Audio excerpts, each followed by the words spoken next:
반갑습니다. 한 주간도 주님의 은혜 가운데서 함께 하시는 줄 믿습니다. 이 시간 찬양 두 곡을 하시고 예배를 시작하도록 하겠습니다. 먼저 부르실 찬양은 나 주님의 기쁨 되기 원하네, 주님 내가 주의 장막을 함께 찬양하도록 하겠습니다.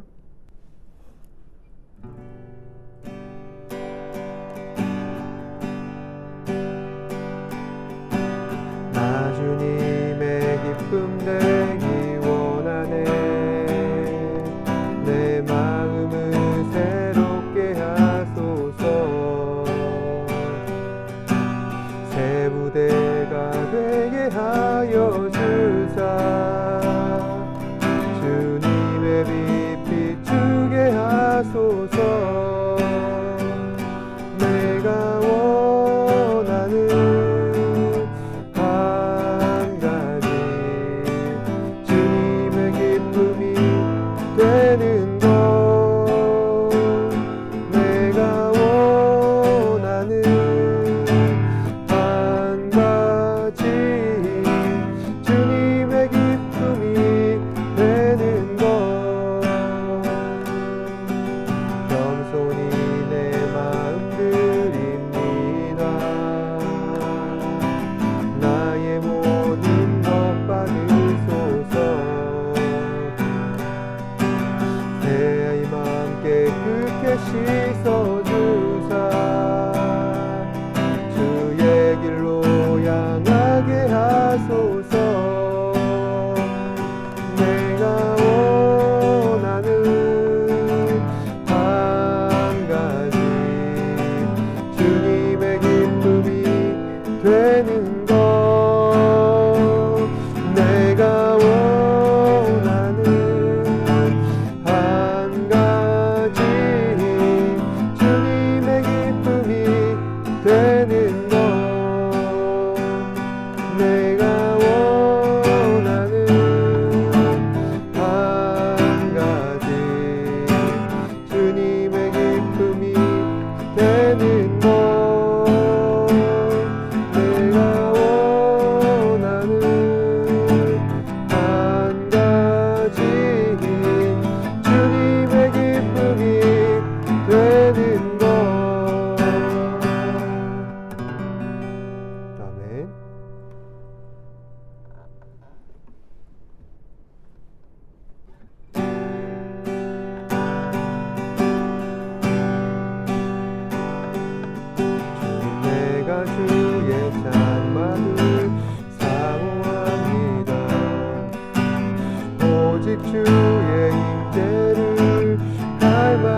사랑 노래하는 것 나의 왕 대신 주님의 얼굴 구하며 그 사랑 안에 머물러 사랑 노래합니다. 나의 평생에 단 한 가지 소원 주의 아름다우신 보며 사랑 노래하는 것 나의 왕 대신 주님의 얼굴을 구하며 그 사랑 안에 머물러 사랑 노래합니다. 아멘. 사도신경으로 신앙을 고백하도록 하겠습니다. 전능하사 천지를 만드신 하나님 아버지를 내가 믿사오며 그 외아들 우리 주 예수 그리스도를 믿사오니 이는 성령으로 잉태하사 동정녀 마리아에게 낳으시고 본디오 빌라도에게 고난을 받으사 십자가에 못 박혀 죽으시고 장사한 지 사흘 만에 죽은 자 가운데서 다시 살아나시며 하늘에 오르사 전능하신 하나님 우편에 앉아 계시다가 죄로서 산자와 죽은 자를 심판하러 오시리라. 성령을 믿사오며 거룩한 공예와 성도가 서로 교통하는 것과 죄를 사하여 주시는 것과 몸이 다시 사는 것과 영원히 산 것을 믿사옵나이다. 아멘.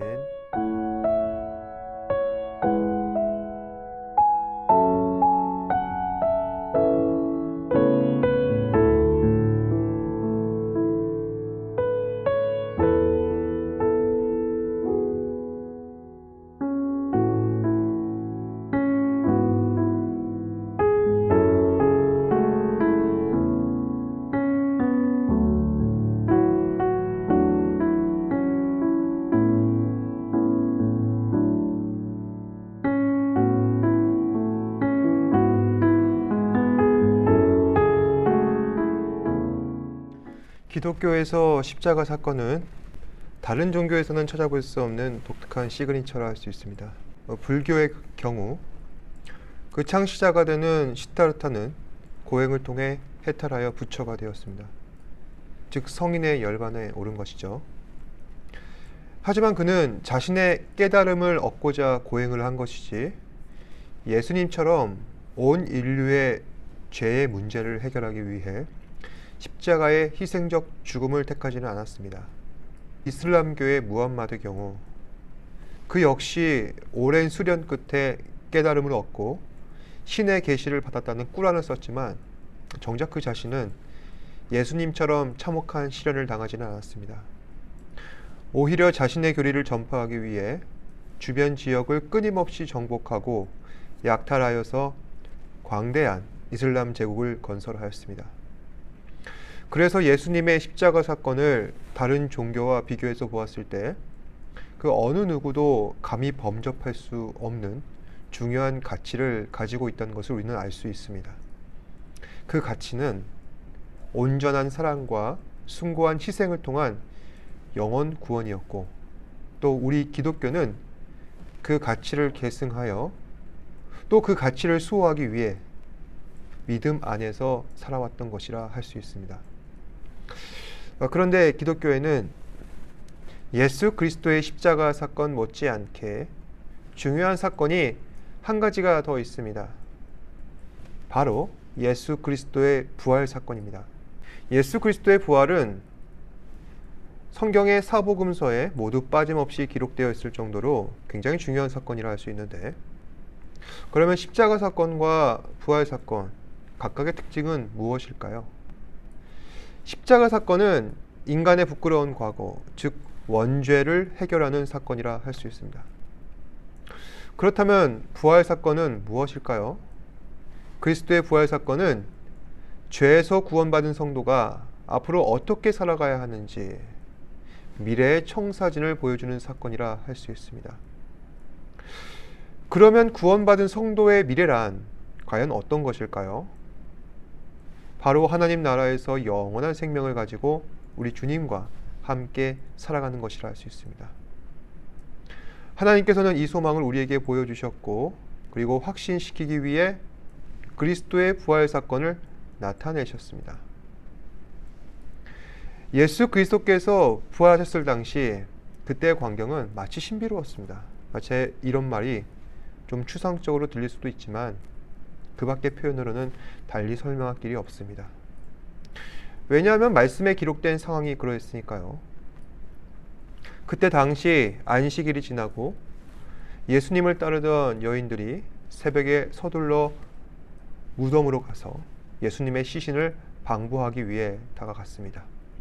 그런데 그 여인들은 기이한 광경을 목격한 것입니다. 당시 중동에서는 시신을 안치시킬 때 그 시신을 천으로 둘러 동굴에 모셔놓은 다음 그 동굴을 돌문으로 막아 놓았는데 그 돌문이 옮겨져 있는 것입니다. 보통 이제 무덤에 놓인 돌문은 장정 두 사람이 겨우 옮겨야만 이동이 가능한 무거운 돌이었습니다. 그런 돌문이 열려 있었으니 여인들은 깜짝 놀라 무덤으로 뛰어 들어갔습니다. 그런데 더 놀라운 것은 예수님의 시신이 뉘어져 있어야 할 그 자리에 예수님의 시신은 온데간데 없고 그 시신을 쌌던 세마포 천만 덩그러니 놓여져 있습니다. 그럼 그 시신은 대체 어디로 갔을까? 죽은 예수님의 행방을 다 같이 찾고 있는 가운데 그들의 뒤에서 살아계신 예수님의 음성이 들려왔습니다. 여자들과 제자들은 예수님의 음성을 듣고 그 예수님의 부활을 목격하고 기뻐하며 함께 식사하고 대화도 나누었습니다. 그리고 그리스도께서는 때가 되어 하늘로 올라가시고 이제 제자들만 남아 예수님으로부터 받은 사명, 즉 천국 복음을 전하는 일을 시작하였습니다. 그러면 이제 왜 하나님께서는 예수님을 부활시켜야만 했는가? 그 의미를 살펴보도록 하겠습니다. 우선 베드로의 증언입니다. 사도행전 2장 24절 말씀인데요. 하나님께서 그를 사망의 고통에서 풀어 살리셨으니 이는 그가 사망에 매여 있을 수 없었습니다. 베드로의 말에 의하면 예수님께서는 사망에 매여 있을 수 없으신 분이었습니다. 왜 예수님께서 사망에 매여 있으면 안 되는 걸까요? 예수님은 의로우신 분이십니다. 죄가 전혀 없으신 분이십니다. 그런 예수님께서 죄 많은 인간들이나 당하는 이 사망이라는 형벌을 당하신다는 것은 부당하다는 것이죠. 따라서 하나님께서는 예수님을 무덤에서 다시 살려내셨습니다.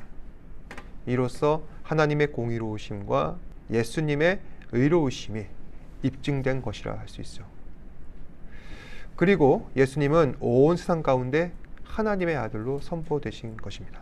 다시 정리하자면 예수님의 부활은 예수님의 의로우심, 그리고 하나님의 공의로우심, 그리고 예수님은 하나님의 아들이라는 사실을 증명하고 있습니다. 그래서 이 모든 개념을 종합적으로 보았을 때 예수님의 칭의라는 말로 표현하기도 합니다. 그러면 한 가지 생각해 볼 문제가 있습니다. 예수님의 죽으심과 부활하심이 예수님의 칭의를 나타낸다는 것은 잘 알겠습니다. 그러면 예수님의 이 칭의라는 것은 과연 우리에게 어떤 의미가 있는 걸까요? 저는 이전에 아담의 원죄에 대한 이야기를 함께 나누었습니다. 우리는 모두 다 원죄를 가지고 있습니다. 그 이유는 무엇 때문입니까? 바로 인간의 대표성을 갖고 있는 아담의 원죄 때문이죠. 그래서 성경은 한 사람으로 말미암아 세상에 죄가 들어오고 그리고 죄로 말미암아 사망이 들어왔으니 모든 사람이 죄를 지었으므로 사망이 모든 사람에게 이르렀다라고 전하고 있습니다. 그렇다면 이러한 맥락에서 예수님께서 이 땅에 육체를 입고 오신 가장 중요한 이유는 무엇 때문일까? 그것은 예수님께서 인간의 새로운 대표가 되셔서 인간을 구원하시기 때문이라 할 수 있습니다. 그래서 사도 바울은 다음과 같이 우리에게 전합니다. 그런즉 한 범죄로 많은 사람이 정죄에 이른 것 같이 한 의로운 행위로 말미암아 많은 사람이 의롭다 하심을 받아 생명에 이르렀느니라. 한 사람이 순종하지 아니함으로 많은 사람이 죄인인 것 같이 한 사람이 순종하심으로 많은 사람이 의인이 되리라. 이 말씀을 보시면 사도 바울은 두 사람을 대조하고 있습니다. 범죄한 사람, 그리고 의로운 사람. 범죄한 사람은 아담이고 의로운 사람은 예수님입니다. 그래서 아담이 선악과를 따먹고 그리고 범죄하여서 모든 사람들을 죄로 이끌었던 것처럼 예수님께서는 하나님의 말씀에 순종하셔서 모든 사람을 구원으로 이끌어내신다는 것입니다. 그래서 예수님께서는 이것을 위해 이 땅에 육체를 입고 우리를 구원하러 오신 것이라 할 수 있습니다. 탁월한 신학자이며 목회자인 싱클레어 퍼거슨이라는 사람이 있습니다. 이분은 그리스도 안에 있는 사람들이 누리는 복이란 어떠한 것인가 다음과 같이 전합니다. 우리가 누리는 모든 영적 체험과 복은 그리스도와의 연합에 기반을 두고 있습니다.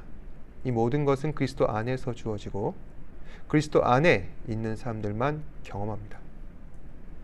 바울은 특히 에베소서에서 이 사실을 강조하는데 우리는 그리스도 안에서 택함받고 은혜받고 구속받고 화목하게 되고 예정되고 인치심을 받았다고 에베소서는 말합니다.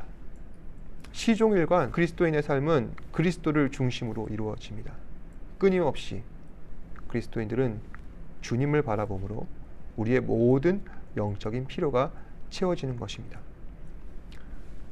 다시 말씀드리자면은 우리는 죄인이지만 그럼에도 불구하고 우리 안에 소망이 있는 것은 우리 믿음 안에서 예수 그리스도와 연합이 되어 있다는 것입니다. 그래서 우리가 지금 누리고 있는 모든 것들은 예수 그리스도 안에 있을 때에만 가능하다는 것이죠. 그렇다면 어떤 사람이 과연 그리스도 안에 있는 사람이라 주장할 수 있는 걸까요? 에베소서 2장 8절에 다음과 같이 전합니다. 너희는 그 은혜에 의하여 믿음으로 말미암아 구원을 받았으니 이것은 너희에게서 난 것이 아니요 하나님의 선물이라. 그러니까 믿음, 오직 믿음을 가진 사람만이 그리스도 안에 있는 사람이라 할 수 있는 것입니다. 즉 성도의 구원 속에서 믿음의 중요성은 아무리 강조해도 지나치지 않다는 것이죠. 성도는 믿음이 없다면 절대로 하나님을 기쁘시게 할 수 없습니다. 그래서 예수님께서는 세상에서 사람들에게 끊임없이 믿음을 요구하셨습니다. 마가복음 1장 15절 말씀. 때가 찼고 하나님의 나라가 가까이 왔으니 회개하고 복음을 믿으라 하시더라. 요한복음 10장 38절 말씀. 내가 행하거든 나를 믿지 아니할지라도 그 이름 믿으라. 그러면 너희 아버지가 내 안에 계시고 내가 아버지 안에 있음을 깨달아 알리라. 나를 믿지 아니할지라도 그 일은 믿으라. 그렇다면은 과연 그리스도를 믿는 믿음이란 무엇을 말하는 걸까요? 우리는 구원받을 수 있는 믿음에 대해서 두 가지로 정리해 볼 수 있습니다. 우선 첫 번째, 인격적 신뢰로 말미암은 살아있는 믿음을 말하는 것입니다. 믿음이란 단순한 지적 동의가 아닙니다. 이것은 단순히 사람의 의지를 시험하는 것도 아니고 우리가 믿으면 모든 것이 다 잘 될 거라는 긍정적인 사고방식도 아닙니다. 오직 하나님을 향한 전적인 신뢰에 의존하는 것이라 할 수 있습니다. 우리는 예수님께서 2000년 전에 오셔서 30년간 공생의 사역을 시작하시고 십자가에 달려 죽으시고 부활하셔서 하늘로 승천하셨다는 이 역사적인 사실들을 있는 그대로 인정할 수도 있습니다. 하지만 이 사실을 그저 인정하기만 하는 것은 믿음이 아니라는 것입니다. 믿음이란 예수 그리스도를 신뢰하고 의지하며 갈망하는 것입니다. 예전에 한 선교사님이 아프리카에서 한 부족들을 전도하고 계셨는데 언어의 장벽 때문에 굉장히 고심하던 중이었던 것 같습니다. 특히 이 믿음이라는 단어를 어떻게 설명해야 할까 고민하셨는데 마침 어떤 원주민들이 선교사님에 찾아와 의자에 털썩 앉더니 이런 말을 했다고 합니다. 이 의자에 내 온몸을 맡긴다. 선교사님은 이 말을 듣고 드디어 믿음을 어떻게 설명해야 할까 알겠다. 우리 온몸을 그리스도께 맡기는 것이다. 그것이 바로 믿음이다. 히브리서 11장 1절 말씀입니다. 믿음은 바라는 것들의 실상이요 보이지 않는 것들의 증거라. 여기서 말씀드리는 믿음이란 생생히 살아 움직이는 믿음을 말합니다. 그러니까 단순히 지적 동의가 아니라 하나님의 뜻대로 순종하고 열정적으로 희생도 하고, 그러다 손해도 볼 수 있지만 그럼에도 불구하고 그렇게 살아가는 것이 믿음이라는 것입니다. 하지만 언제까지 믿음이 손해보는 장사는 아닙니다. 믿음을 통해 우리는 하나님 앞에서 참된 예배도 드릴 수 있고, 우리에게 닥친 죽음도 두려워하지 않을 수 있으며, 부르심의 말씀에 순종하고 이 땅보다 하늘을 더 사모하고 가장 귀한 것을 하나님 앞에 드리기도 하며, 세상을 두려워하지도 않고 죄보다 하나님을 더욱 사랑할 수 있게 됩니다. 두 번째로, 늘 자신의 죄를 고백하며 회개할 수 있는 믿음을 가지길 원합니다. 성경에서 믿음이란 언제나 회개와 함께하는 것입니다. 예수님께서는 사람들에게 때가 찼고 하나님의 나라가 가까이 왔으니 회개하고 복음을 믿으라 말씀하시며 믿음과 회개를 함께 말씀하고 계십니다. 만일 누군가 믿음이 있다 하면서 자기 안에 있는 죄는 그대로 두고 전혀 회개치 않는다면 그 사람은 참된 믿음을 가진 것이 아닙니다. 그래서 존 머레이는 말합니다. 구원에 이르는 믿음은 회개하는 믿음이요 생명에 이르는 회개는 믿음으로 하는 회개이다. 여러분, 회개란 무엇입니까? 그것은 하나님을 향한 돌이킴입니다. 자신의 죄를 애통해하고 타락하였음을 인정하며 자신의 죄뿐만 아니라 자신의 선행마저도 자랑할 것이 없다. 하나님 앞에 당당히 고백하는 것입니다. 오직 우리의 자랑은 그리스도의 십자가와 부활과 하나님의 사랑에만 있는 것입니다. 이렇게 자신의 죄를 고백하고 참회하여 구원자 되신 예수 그리스도를 믿고 신뢰하는 것을 참 믿음이라고 말하는데, 그래서 우리는 이 믿음을 또 회개를 함께 합쳐서 회심이라는 말을 사용하기도 합니다. 여러분, 회심은 반드시 사랑을 낳게 마련입니다. 그리고 그 사랑으로 말미암아 우리는 은혜를 받게 됩니다. 따라서 저와 여러분들은 반드시 그리스도를 믿고 회개하고 하나님의 사랑과 구원의 은혜를 받으셨으면 좋겠습니다. 우리의 여생은 아직 많이 남아있는 것 같습니다. 하지만 생각보다 시간이 얼마 없습니다. 여전히 사망을 향한 시계의 바늘은 지나가고 있고, 하나님을 향한 구원의 서정은 아직 갈 길이 먼데, 우리는 미련하고 연약하여 지금 내가 있기를 원하는 그곳에서만 머물러 있을 뿐입니다. 기억하시길 바랍니다. 하나님의 진노의 잔은 여전히 우리를 향해 쏟아지기만을 기다리고 있습니다. 하지만 또 기억하시길 바랍니다. 그럼에도 불구하고 하나님은 사랑의 하나님이십니다. 저와 여러분들과 같은 이 죄인들을 위해 그리스도께서는 생명의 물을 풍성하게 남겨두셨습니다. 이제 우리가 해야 할 것은 주님께 다가가 합당한 믿음을 보여드리고 증명하기만 하면 됩니다. 함께 기도하겠습니다. 고맙고 사랑이 많으신 아버지 하나님, 감사합니다. 오늘 말씀을 통하여서 예수 그리스도께서 부활하신 그 놀라운 사건의 의미와 이것이 우리에게 어떻게 다가올 수가 있는지 말씀을 통해 생각해 보게 되었습니다. 예수 그리스도의 부활하심은 죄 없으신 그분께서 우리를 위하여서 대신 돌아가심으로 우리의 죄가 해결되었고, 그로 말미암아 하나님의 의가 덧입혀진 것을 부활의 은혜라 할 수 있습니다. 그렇지만 우리는 살아가면서 이 부활의 은혜를 믿음으로 받아들이지 못할 때가 많습니다. 주님, 우리에게 믿음을 주시었고, 단순하게 지식적으로 아는 것이나 또 지적 동의가 아니라 하나님의 말씀에 모든 것을 맡기고 의존하여서 살아갈 수 있는 참 믿음을 허락하여 주시옵소서. 또한 이러한 믿음에 회개도 동반하게 하여 주시옵소서. 믿음을 갖고 있다 하여 자신의 죄를 그대로 두고 회개하지 않는 사람은 참 믿음을 소유한 사람이 아닌 줄로 믿습니다. 주님, 믿음을 소유한 자로서 하루하루 살아가며 하나님의 영광 가운데 거하며 주께서 기뻐하시는 주의 자녀로서 살아갈 수 있도록 우리 한 사람 한 사람 붙잡아 주시옵소서. 모든 것에 감사드리며 살아계신 예수님 이름으로 기도드립니다. 아멘. 하늘에 계신 우리 아버지여, 이름이 거룩히 여김을 받으시오며 나라가 임하시오며 뜻이 하늘에서 이루어진 것 같이 땅에서도 이루어지이다. 오늘날 우리에게 일용할 양식을 주시옵고, 우리가 우리에게 죄 지은 자를 사하여 준 것 같이 우리 죄를 사하여 주시옵고, 우리를 시험에 들게 말지 마시옵고 다만 악에서 구하시옵소서. 나라와 권세와 영광이 아버지께 영원히 있사옵나이다. 아멘.